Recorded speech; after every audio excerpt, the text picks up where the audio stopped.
it's good to have you join us again this morning. It's New Dawn on the People's Daily. Yeah, we told you that we're looking at the imperative issues in the ABACHA loot recovery. It appears it's an endless recovery because I don't know when they started recovering ABACHA loot. It's been so many years ago and they're still recovering the loot. And so we want to look at the dynamics of that issue itself. A lot of people are asking questions. Are we even sure some people were involved in that and and they're still working free in Nigeria? And SERAP actually, threw another dimension into it. A few days ago, they spoke about the fact that they want record from federal government, records of recovery of those of the loot to prevent the monies from being really stolen. That's the position of SERAP. We'll look at all of that on the program this morning, and we told you we're moving from Abeokuta to Agoiwe to join a lecturer at Olabisi Onabanjo University, Dr. Larry Akinola, is standing by to join us from Agoiwe. But we have in the studio Ustaz Jubril Lawa to take care of the studio end of this discussion this morning. Ustaz, good morning. Good morning, Biola. Pleasure to have you. And viewers at home too, good morning. It's a pleasure being here too. Well, good morning to you too. The ABACHA loot recovery, I guess it's as old as you, sir. What a way to start. Well, yes. I mean, over the years, we've heard of ABACHA loot, and it appears it's all about ABACHA alone. Has it ever come to your thought that this whole issue could have a wider perspective to it? Oh, thank you so much. When you told me of this topic, I needed to do some, findings here and there.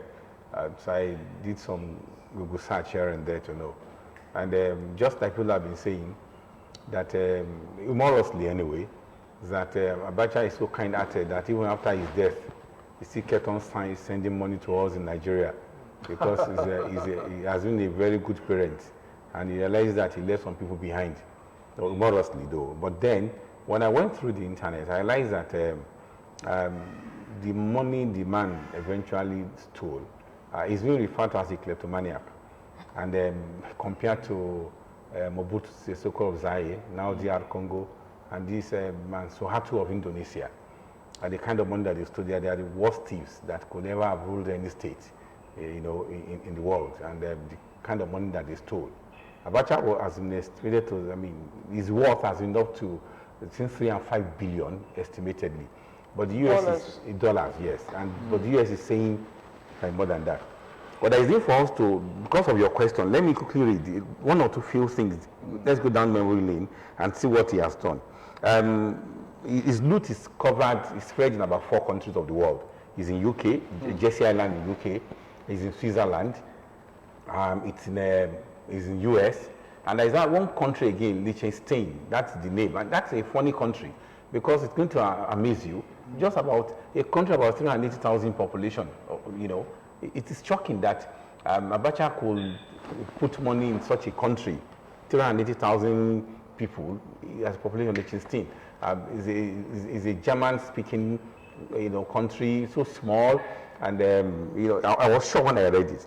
But then, since 1999, Salami got $750 million under President Obasanjo, 1.2 billion in 2002.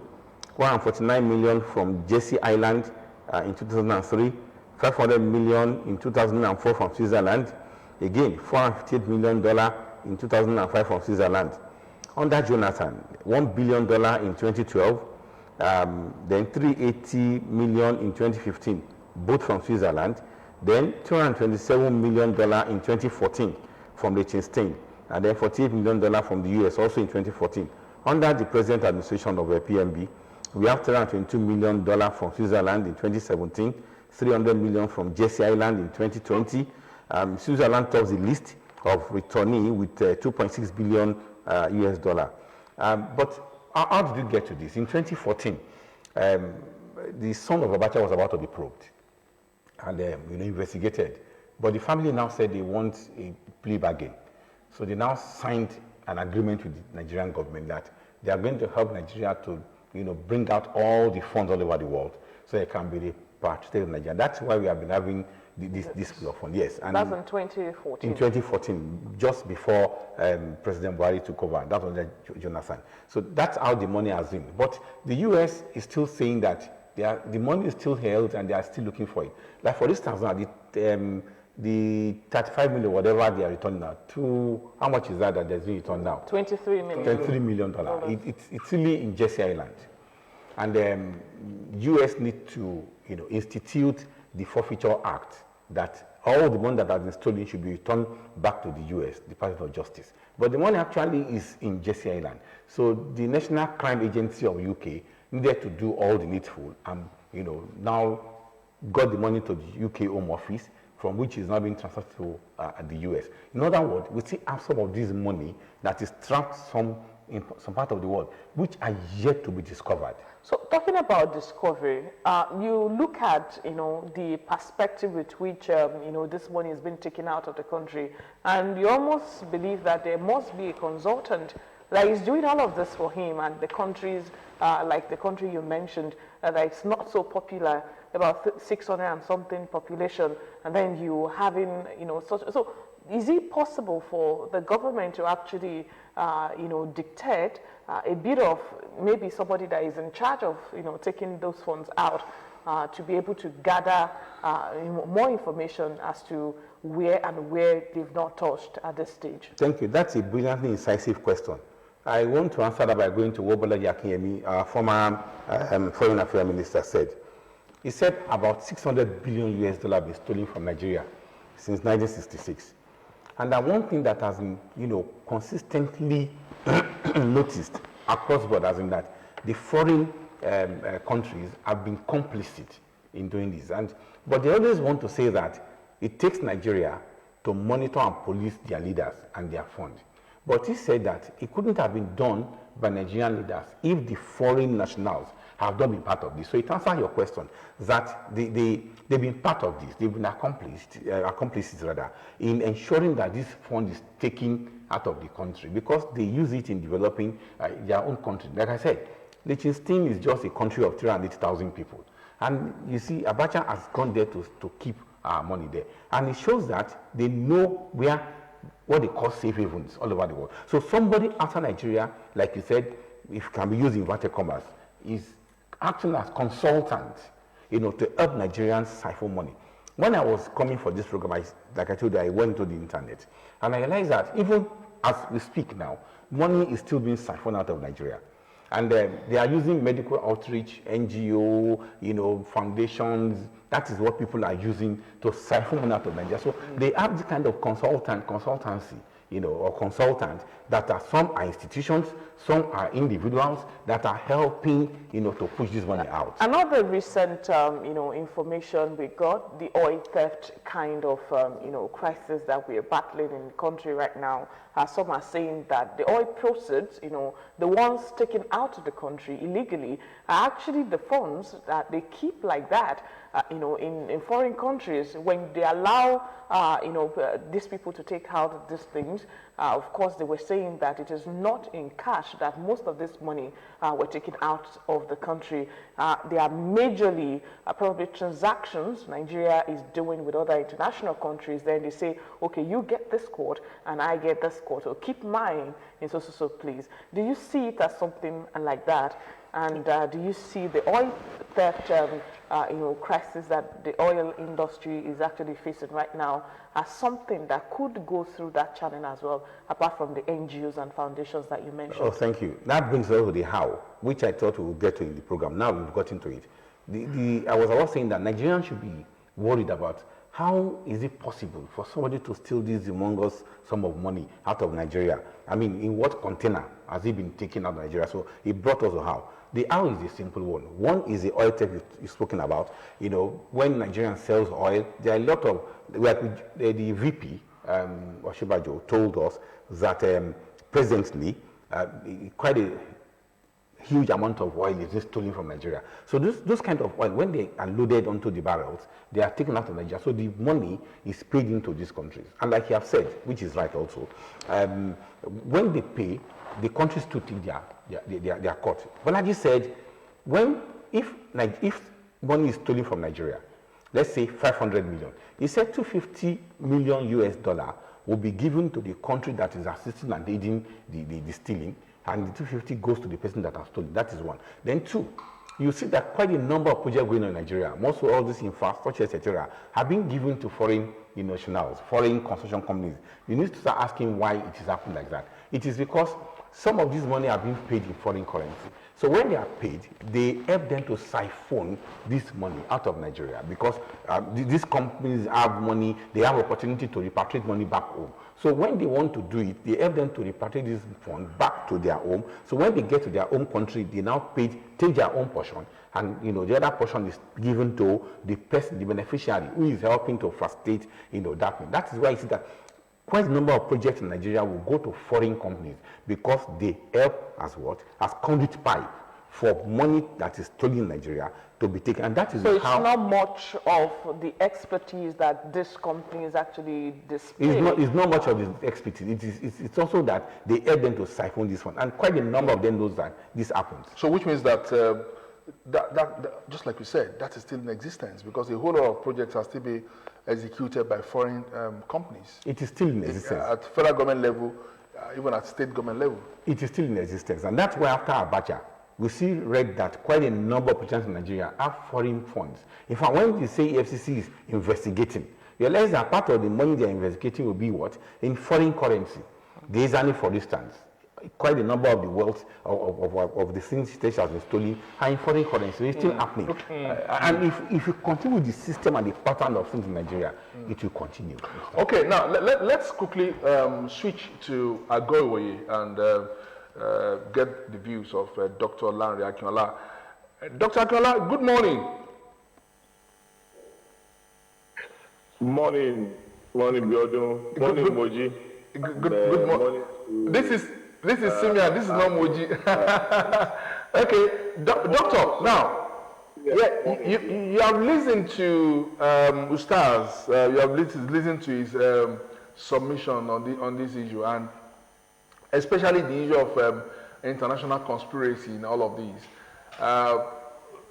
How do you think this thing could be stopped, even beyond Nigeria? Let's also take our minds to other African countries.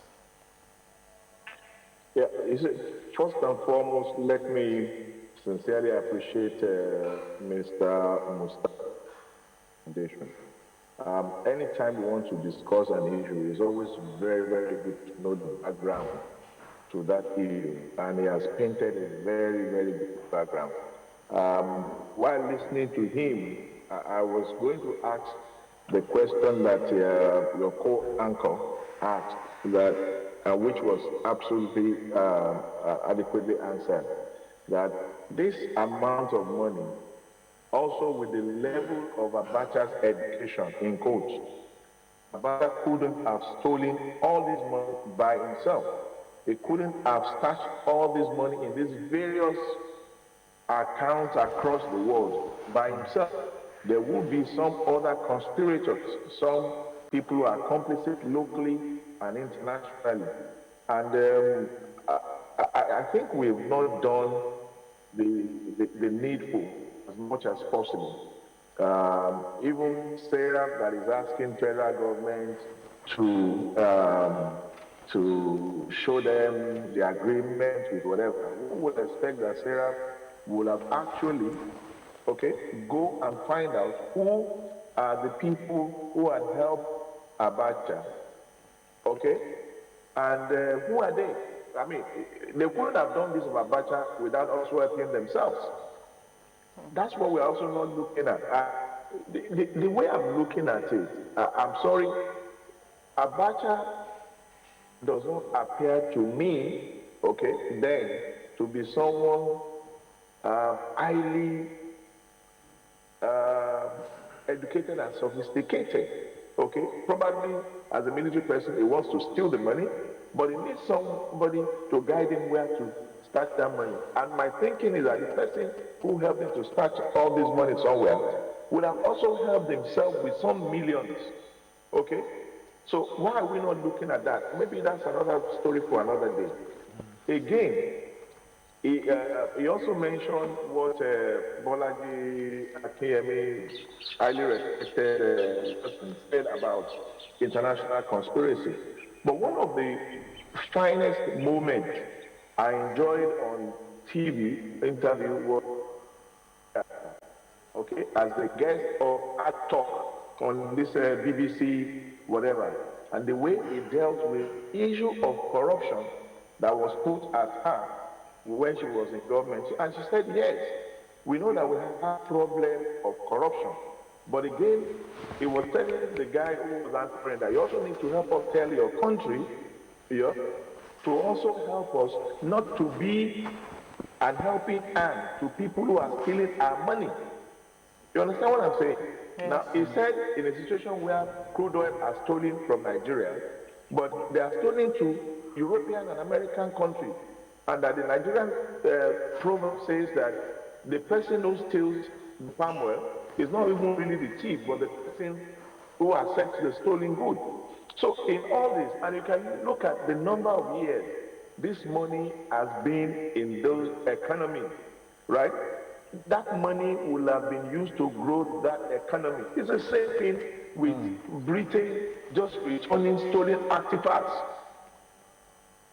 It's a stolen artifact that is telling different story, but that's another problem for us. So let people not paint themselves, let countries not paint themselves as saints, right? If there are no safe havens for stolen properties, then probably we will not be having this. I mean, look at the magnitude of the amount of money stolen. But again, I can tell you that what we have received so far is just a fraction. Dr. Kela,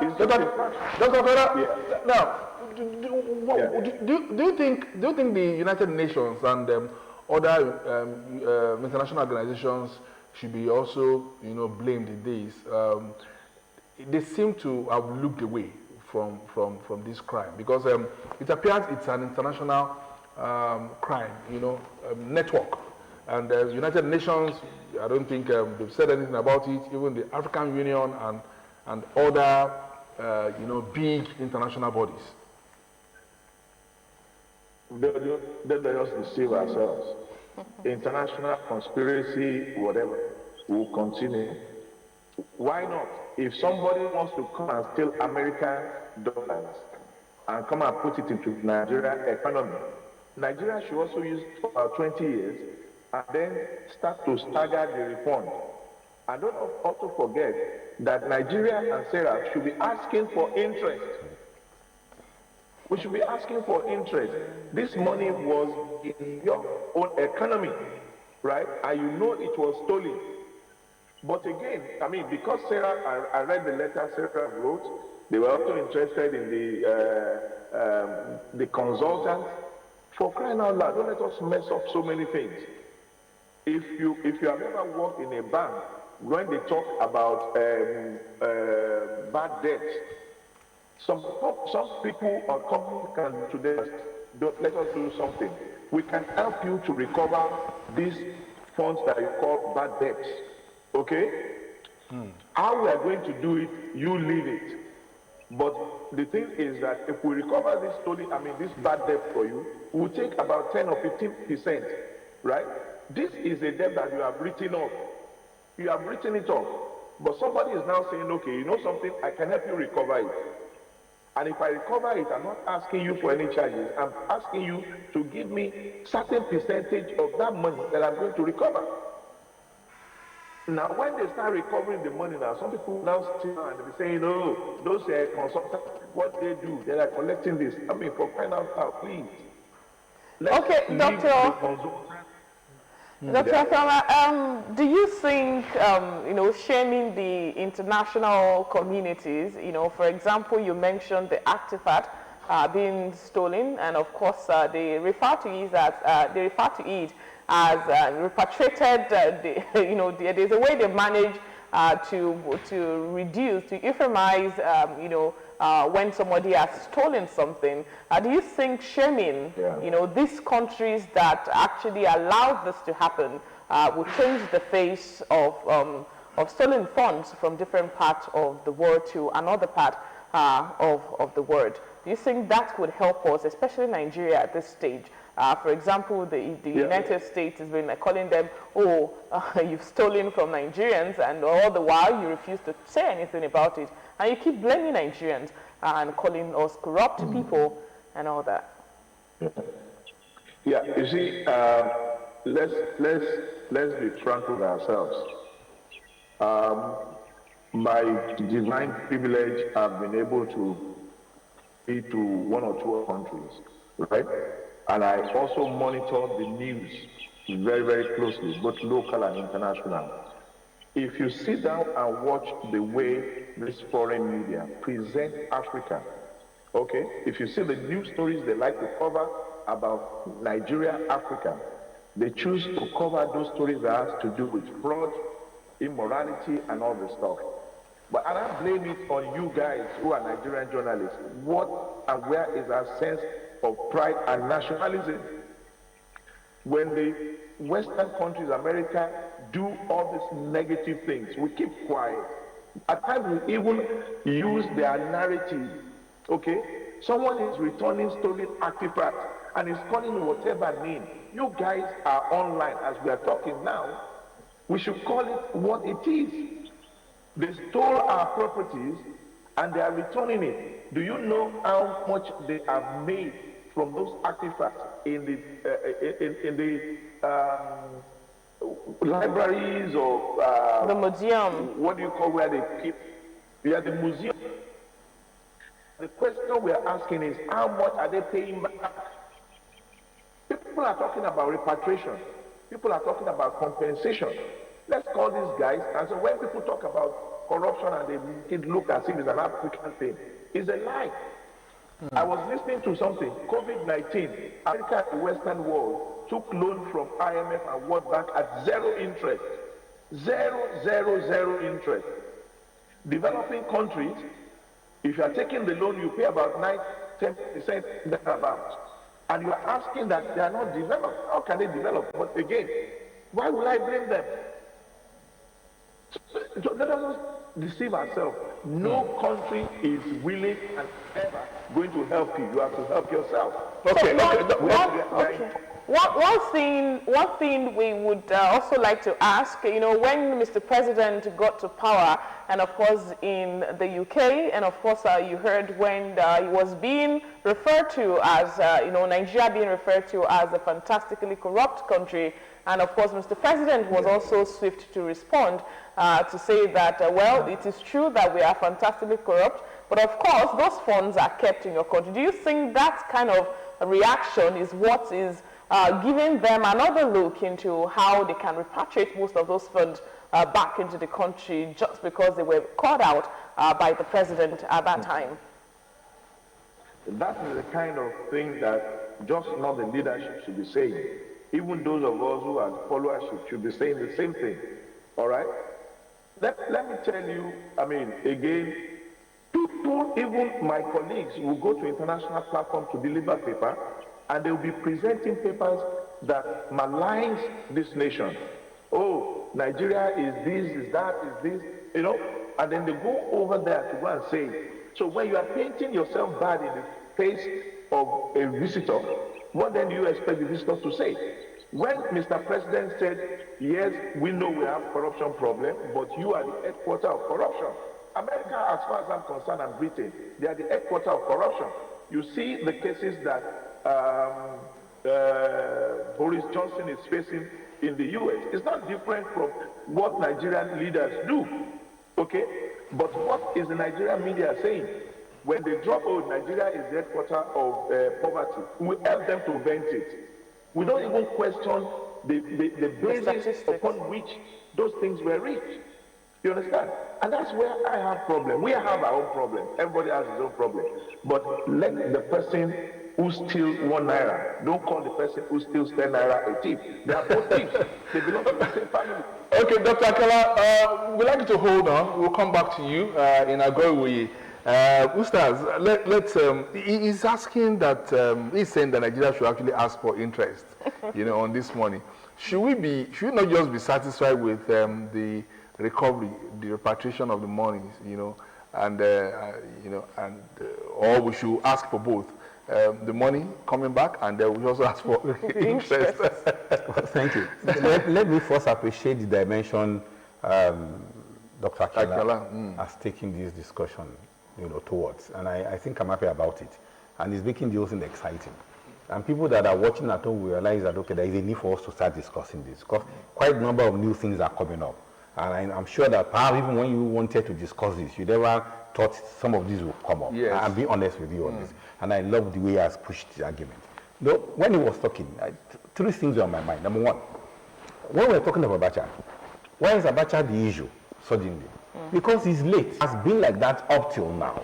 So what I'm trying to say in essence is there are still quite a number of this money that is trapped in these banks. Now, that is one. Number two, would any country in the world want to refund your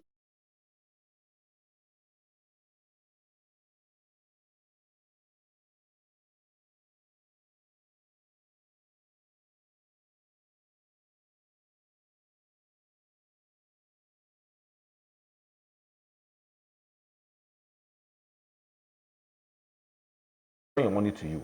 The answer is no, and he has said it well. If somebody brings his money to Nigeria, Nigeria is not under any obligation to say, no, don't bring your money to develop our economy. We'll use it. And when you look at Switzerland today, Switzerland has nothing. Everybody knows Switzerland, as big as it is, it's landlocked, it's, everywhere. Rocky terrain, they can't grow their food. But there's one thing that is making Switzerland to thrive, and that is the fact that they have a very strong banking system. So quite a number of people that steals money in the world takes their money to Swiss bank. And that's one thing. So a country that is depending on money stolen from another country to survive economically, will you think they want to give that money back to you? It won't come. And that is the second part of it. Number three is the issue he has raised, the issue of the interest, that we need to claim from them. Let's run back to the days of Enko Abiola. Quite a number of people today still believe that why Enko Abiola did not eventually become the president of Nigeria was the issue of the repatriation that he was championing. I hope you have not forgotten. He championed it all over Africa. And they said that was one major reason that, the powers that be said, if this guy becomes the president of Nigeria, he will have more reasons, he have more power, more local standing to pursue this agenda he's pursuing. And that's why people believe it's a conspiracy theory, however you want to put it. That's why people believe that he did not eventually become the president of Nigeria, and that's why he has to be killed while he was in prison. People still believe that the death of Abiola has a lot to do with the national community. When you look at the circumstances, international community, yes. When you look at the circumstances through which he died, somebody coming, etc., and all those stuff. And some lawyers in Nigeria were pushing the argument that that kind of death happened to somebody in Africa whose name I've forgotten now, and that he was given a tea, and the sugar they used in poisoning him, that he was already a poison sugar. I can't remember, maybe a Falan or somebody raised that argument that time. But the way things eventually, I'm coming to your question. Yeah. Why Nigeria cannot push in for the interest now is because we are even happy that the money is being repatriated in the first instance. Now, the argument of wanting to recoup and get interest will come up later. What I'm saying is, we have not seen the end of it. The, the National Assembly has taken some steps. They said they don't believe these countries should ask us to sign an agreement with them for wanting to return our money, which is our own, which they kept legally, and they know it was stolen. And now still having the audacity for us to come and start signing MOU. That's the story for another day. They are asking for that because when the money is repatriated, the money is still eventually rerouted. And that's why those countries are asking. But the fundamental thing is that it is interesting that the House of Assembly is asking questions. How can you ask us to sign MOU for our money which is kept with you illegally? So the next level of the argument might be, you are even supposed to pay interest on this money. Why are you asking us to even come and sign MOU for our money? So somebody somewhere is coming up. A setup is asking questions, how do you spend this money? One NGO in Nigeria will come and start asking questions. Don't just tell us that you want to monitor the money. Tell us what you have done with the interest on the money you have stolen from us. So it's getting to that argument. Okay, now let's look at sorry, Simeon, for you, there are still a whole lot of abachas, living. Of course. Because we're talking about the loot, because abacha is long gone. Maybe there are some ex-Nigerian leaders that are still living and who have also stashed money abroad. Now, shouldn't we also go deeper and look at the possibility of this? Do you think in the next 2 years we could have a Nigerian leader that could actually dare to investigate that? Maybe there are still some Nigerians that stash money abroad. Do you think so? It will get to that level, and that is why wisdom dictates now that we cannot start asking for the interest on the money.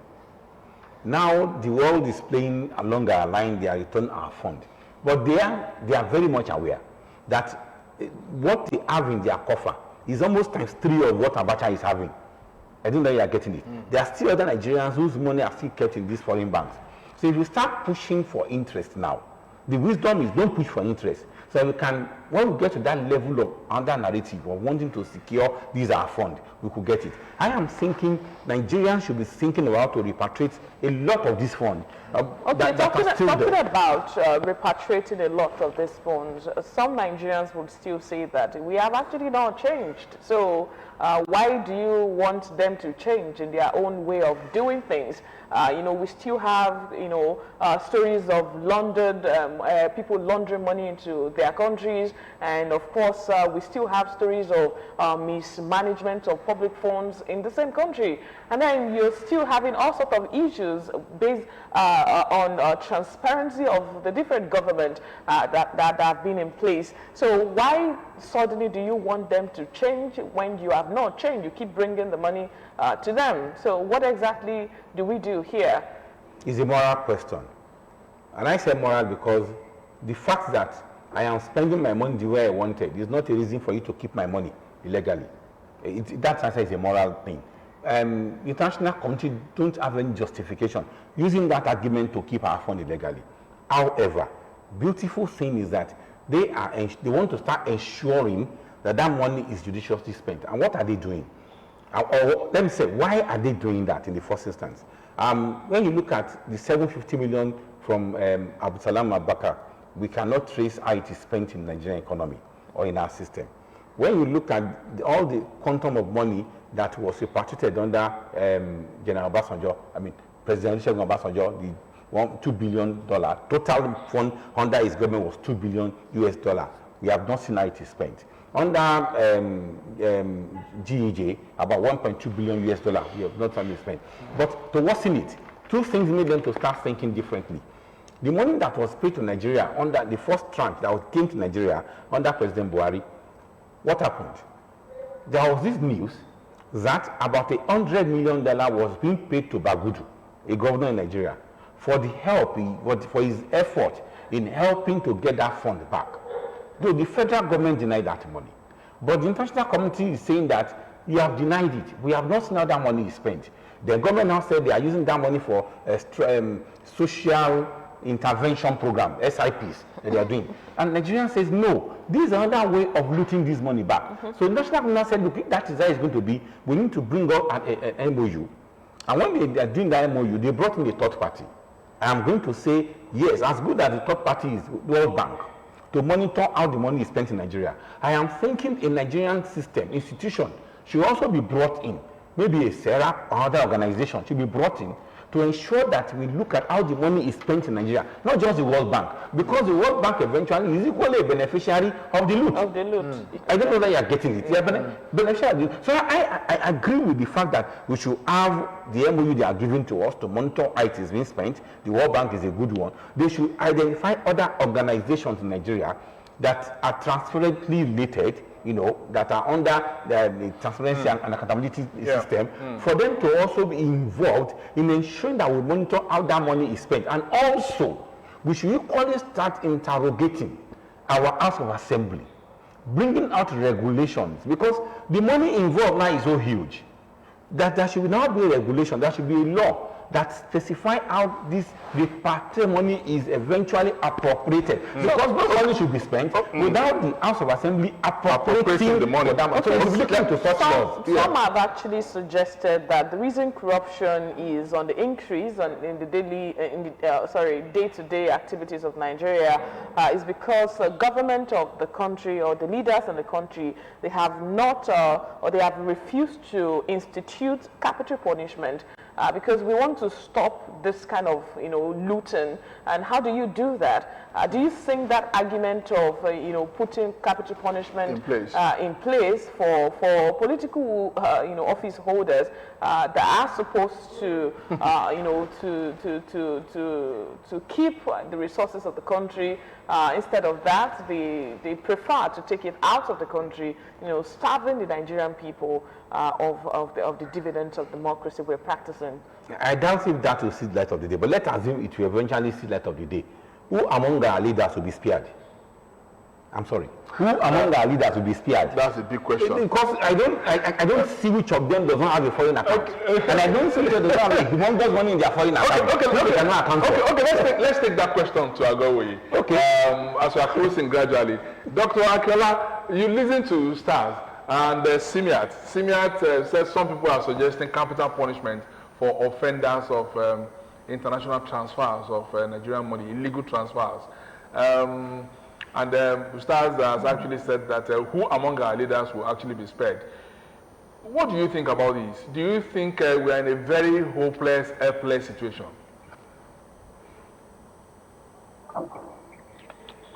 See, he has concluded it. Doctor, you paused before you started answering that question. It's not just in Nigeria. No, I need to think very deeply. I think you concluded it. But let's look at this. In the US, the immediate past president, Donald Trump, has so many cases. Okay. Number one, he evaded tax. Even in his campaign, he said yes because I'm clever. Okay? It openly, I watch it live. Yeah, he said because I'm clever. Right? He has kept documents that are supposed to be in a safe place, in his personal house. And they are dilly-dallying. So don't let us see this issue as if it's a Nigerian issue. In the global issue. Boris Johnson, there were allegations against him that during the COVID, he gave contract to his friends. While he asked people to sit down at home, they were partying in 10 Downing Street. Let's leave that. So let us look at this thing. Now, my own concern is, don't let us digress from sending letter to the federal government. While I took my time to read that letter, Sarah was right in asking to see the details of the agreement. And that is allowed by the Freedom of Information Act. However, there are certain aspects of that letter that appears to me a little bit rude, and the antecedents are there. Because again, we know this government, they don't answer people. But it still does not say that we should not look at that letter in a context. Now, let me also say this, that what Sarah is doing openly is also playing into the hands of these foreign thieves. There's this system of divide and rule. I've stolen your money.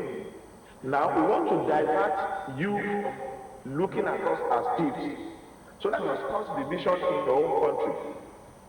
So Sarah, as far as I'm concerned, while we will say, okay, we want to see how we are spending it, let us also look for ways to challenge the national, don't let it be federal government now. Challenge the national government. Why are you keeping stolen money? You were listing all this money, you are listing 2.8 billion under OBJ and all those ones. Even the one that happened recently, the Ziani,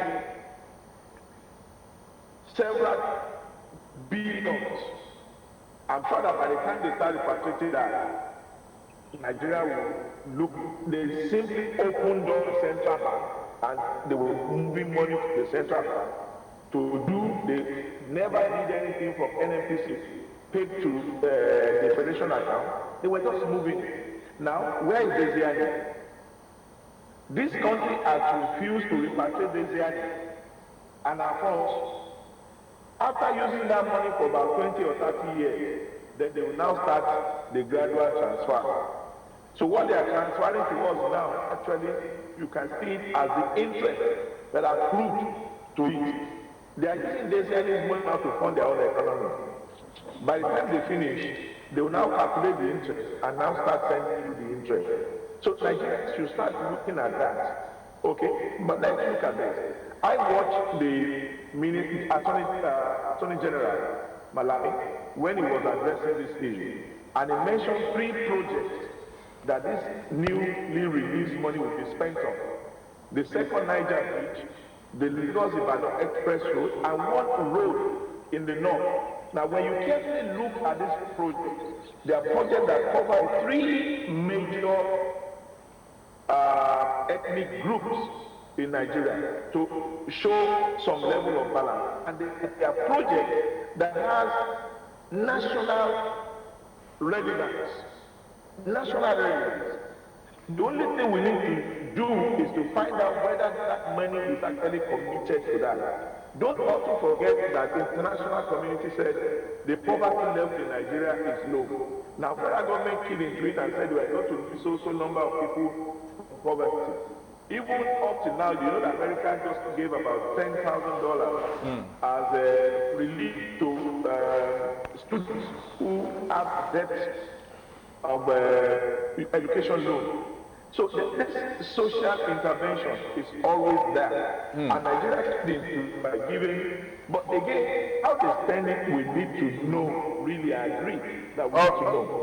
Please, don't let us divert too much and allow the foreign thieves to have a field day with all right, we must thank you so much, Dr. Larry Akinola. For your contributions from Agowe this morning have been very, very, very edifying. Thank you so much. So how is Agowe and Oru this morning? I know you shot between the two towns. Let me clarify so that my host will not feel bad. I live in Agowe before, but now I live in Ilakoru, also within the Jebu North local government. Oh, okay.